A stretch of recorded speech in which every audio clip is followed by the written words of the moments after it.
Hi everyone, very pleased to record a new session for you today.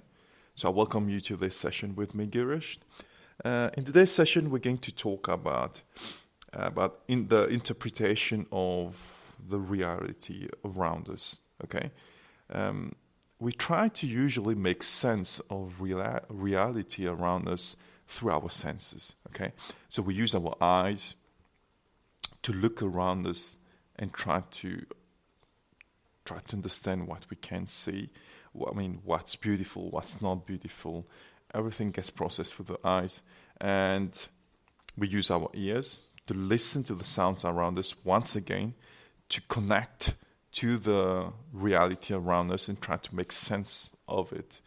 And the other sense we use is we use our tongue to taste food and actually judge whether the food we are consuming is good or no for ourselves.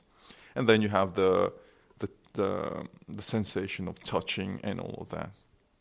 And so we use these senses to interpret the reality around us, and at the same time, these perceptions or these mechanism to get data from the external world gets processed by the brain, and then it gets into our body, where a certain emotion is generated by the body. All right. Now, if you're looking at good things, for example, let's say you're appreciating flowers, you're looking at the sky. If you're looking at anything which looks beautiful to you, it's going to be processed by the body and it's going to generate good feelings. All right. And in the same way, if we're looking at food which looks, which seems to be tasteful to us, we're going to smell it and it generates a good feeling in us. And in the same way, you could be listening to music and it generates a good feeling in you. So we use our senses a lot to understand reality and to know what's good or no. And knowing what's good for yourself or no actually guides your actions. Because if you're stimulated by something and the body feels good about it, you would want to do it more. For example, if you go out in nature and you walk around, you appreciate the flowers, the trees and all of that, this experience will have a positive effect on you and you would want to do it more. In the same way, you would never do something which actually causes pain to the body. For example, on your own, you will never hit on the wall because it causes you pain. So all our actions are in fact guided by the notion of whether it brings pleasure to you or it brings pain to you. Okay, so we use the senses a lot to know which actions to take. Now, the problem is some things may be giving you intense pleasure, but they may not be necessarily good for you. For example, the intake of alcohol. It gives you short-term pleasure, okay? But what happens is it's not good for your body.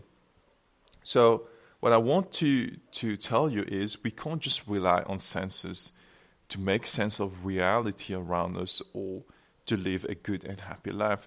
We need to balance senses with actually data. Okay, with data, we need to balance it with the intellect. So the senses are fundamental to human beings. They're very important. The ability to love, to touch, to care for someone, they're all beautiful aspects of human beings. That's fine.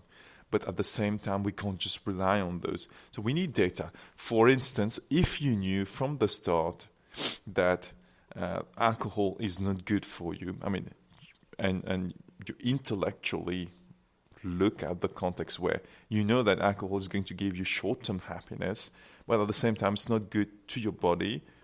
If you bring that intellect aspect of it, you will never actually drink the alcohol.